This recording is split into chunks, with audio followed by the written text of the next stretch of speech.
Hello दोस्तों, welcome to unique exam point.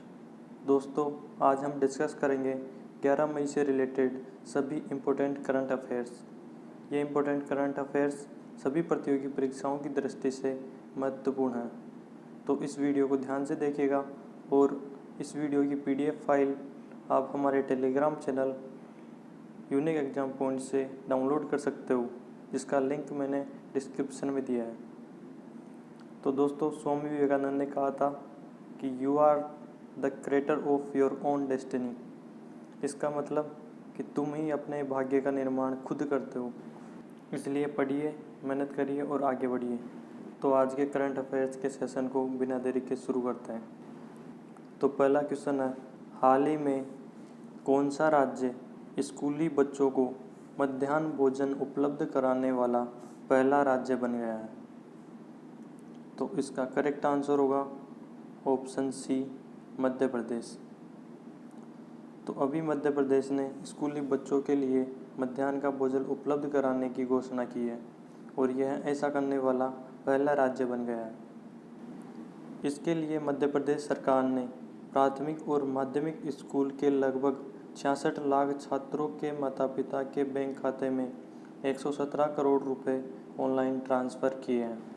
और इसी तरह मध्य प्रदेश सरकार ने door to door mid day meal योजना के तहत लगभग 57 लाख बच्चों को राशन प्रदान किया है। अब बात मध्य प्रदेश की आई है, तो इससे जुड़े कुछ फैक्ट्स जान लेते हैं। तो मध्य प्रदेश के CM हैं शिवराज सिंह चौहान और यहाँ की राजधानी है भोपाल। इस क्वेश्चन से हमें इतनी इन्फॉर्मेशन मिलती है। तो नेक्स्ट क्वेश्चन है, हाल ही में IEA के अनुसार भारत में लंबे लॉकडाउन के बाद देश की ऊर्जा मांग में कितनी प्रतिशत की गिरावट आई है? तो इसका करेक्ट आंसर होगा ऑप्शन सी, 30%। अभी हमारे देश में लगभग 40 दिन से लॉकडाउन चल रहा है, तो इसी कारण हमारे देश की ऊर्जा मांग में कमी आई है और IEA के अनुसार ये गिरावट 30% है। अब बात IEA की आई है, तो हम इसका फुल फॉर्म जान लेते हैं। इसका फुल फॉर्म है इंटरनेशनल एनर्जी एजेंसी। इसकी स्थापना हुई थी 1974 में और इसका सेक्रेटरीट पेरिस, फ्रांस में है। इसके कुल सदस्य देशों की संख्या 30 है और इसमें इंडिया इसका सदस्य नहीं है। यह एजेंसी 3 ऐसे देशों के लिए कार्य करती है जो इसके सदस्य नहीं हैं। इसमें है चाइना, इंडिया और रसिया। तो इस क्वेश्चन से हमें इतनी इन्फॉर्मेशन मिलती है। तो नेक्स्ट क्वेश्चन है, हाल ही में खगोलविद वैज्ञानिकों ने कौन से ब्राउन ड्वार्फ में बृहस्पति और शनि के समान क्लाउड बैंड का पता लगाया है? तो इसका करेक्ट आंसर होगा ऑप्शन ए, लूमेन 16A। अब आपको इस क्वेश्चन को समझने के लिए ब्राउन ड्वार्फ को समझना पड़ेगा। ब्राउन ड्वार्फ ये एक तरह के ग्रह ही होते हैं, लेकिन ये ग्रहों की तुलना में भारी होते हैं और सितारों की तुलना में हल्के होते हैं। तो वैज्ञानिकों ने पृथ्वी के निकटतम ब्राउन ड्वार्फ लूमेन 16A में बृहस्पति और शनि के समान क्लाउड बैंड का पता लगाया है। इन क्लाउड बैंड को अपन बादलों का समूह भी बोल सकते हैं। इसमें वैज्ञानिकों ने पहली बार सौर मंडल से बाहर वायुमंडलीय बादलों के गुणों को निर्धारित करने के लिए पोलीमेट्रिक की तकनीक का उपयोग किया है। यह तकनीक इम्पोर्टेंट है। इस क्वेश्चन से हमें इतनी इन्फॉर्मेशन मिलती है। तो नेक्स्ट क्वेश्चन है, हाल ही में CMIE के अनुसार भारत की बेरोजगारी दर कितने प्रतिशत तक बढ़ गई है? तो इसका करेक्ट आंसर होगा ऑप्शन ए, 27.11%। तो हमारे देश में CMIE के अनुसार बेरोजगारी दर 27.11% हो गई है। ऐसा कोरोना महामारी के कारण हुआ है।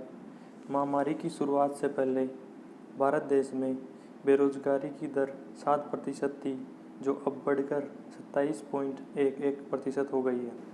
बेरोजगारी की दर शहरी क्षेत्रों में सबसे अधिक है, जहां रेड जोन की संख्या अधिक है। अब हम CMIE के बारे में जान लेते हैं। इसका फुल फॉर्म होता है centre for monitoring Indian economy, और इसकी स्थापना हुई थी 1976 में, और इसके अभी चेयरमैन है SA देव। तो इस क्वेश्चन से हमें इतनी इन्फॉर्मेशन मिलती है। तो नेक्स्ट क्वेश्चन है, हाल ही में पंडांडा कुट्टप्पा का निधन हो गया है, इन्होंने किस विश्व प्रसिद्ध टूर्नामेंट की स्थापना की थी? तो इसका करेक्ट आंसर होगा option A, Kodava family hockey tournament की इन्होंने स्थापना की थी, जिनका अभी हाल ही में निधन हो गया है। इस टूर्नामेंट में लगभग 250 परिवार अपनी टीम भेजते हैं। यह टूर्नामेंट हर वर्ष अप्रैल मई के महीने में खेला जाता है। तो इस क्वेश्चन से हमें इतनी इन्फॉर्मेशन मिलती है।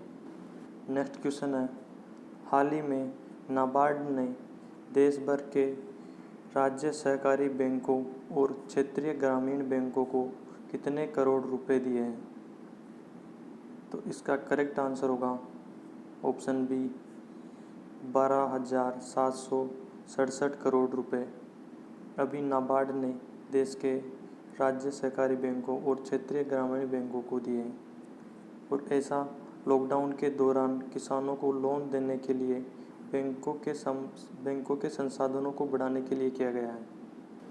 हमारे देश में 33 राज्य सहकारी बैंक हैं और 45 क्षेत्रीय ग्रामीण बैंक हैं।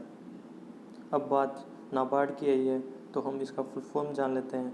इसका फुल फॉर्म होता है national bank for agriculture and rural development. इसकी स्थापना हुई थी 12 जुलाई 1982 को, और इसका हेडक्वार्टर है मुंबई में, और इसके अभी चेयरमैन है हर्ष कुमार बनवाला। तो इस क्वेश्चन से हमें इतनी इन्फॉर्मेशन मिलती है। नेक्स्ट क्वेश्चन है, हाल ही में केंद्रीय सड़क परिवहन और राजमार्ग मंत्रालय ने अगले 2 वर्षों के लिए कितनी धनराशि की सड़कों के निर्माण का लक्ष्य रखा है? तो इसका करेक्ट आंसर होगा ऑप्शन ए, 15 लाख करोड़। तो अभी केंद्रीय सड़क परिवहन और राजमार्ग मंत्री नितिन गडकरी ने यह जानकारी दी है कि अगले 2 वर्षों के लिए 15 लाख करोड़ रुपए धनराशि की सड़कों के निर्माण का लक्ष्य रखा गया है। तो इस क्वेश्चन से हमें इतनी इन्फॉर्मेशन मिलती है। नेक्स्ट क्वेश्चन है, हाल ही में WIHG के वैज्ञानिकों ने लद्दाख के काराकोरम रेंज में किन ग्लेशियरों में मौसमी उन्नति पाई है? तो इसका करेक्ट आंसर होगा ऑप्शन ए, सर्जिंग ग्लेशियर। तो अभी WIHG के वैज्ञानिकों के अनुसार सर्जिंग ग्लेशियरों में मात्रा और लंबाई में उन्नति दिखाई दी है। अब बात WIHG की आई है। इसकी फुल फॉर्म होती है Wadia institute of Himalaya geology, और यह इंस्टीट्यूट देहरादून में स्थित है, और इसकी स्थापना 1968 में हुई थी, और इसके अभी डायरेक्टर हैं डॉक्टर कालाचंद सेन। तो इस क्वेश्चन से हमें इतनी इन्फॉर्मेशन मिलती है। नेक्स्ट क्वेश्चन है, हाल ही में तमिलनाडु सरकार ने कोविड लॉकडाउन के बाद मध्यम अवधि की प्रतिक्रिया पर सलाह लेने के लिए किसकी अध्यक्षता में एक उच्च स्तरीय पैनल का गठन किया है? तो इसका करेक्ट आंसर होगा ऑप्शन बी, सी रंगराजन। सी रंगराजन वर्तमान में मद्रास स्कूल ऑफ इकोनॉमिक्स के अध्यक्ष हैं, और ये 1992 से 1997 तक RBI के फॉर्मर गवर्नर रह चुके हैं। और अभी RBI के गवर्नर कौन है? तो अभी RBI के गवर्नर हैं शक्तिकांत दास। तो इस क्वेश्चन से हमें इतनी इन्फॉर्मेशन मिलती है।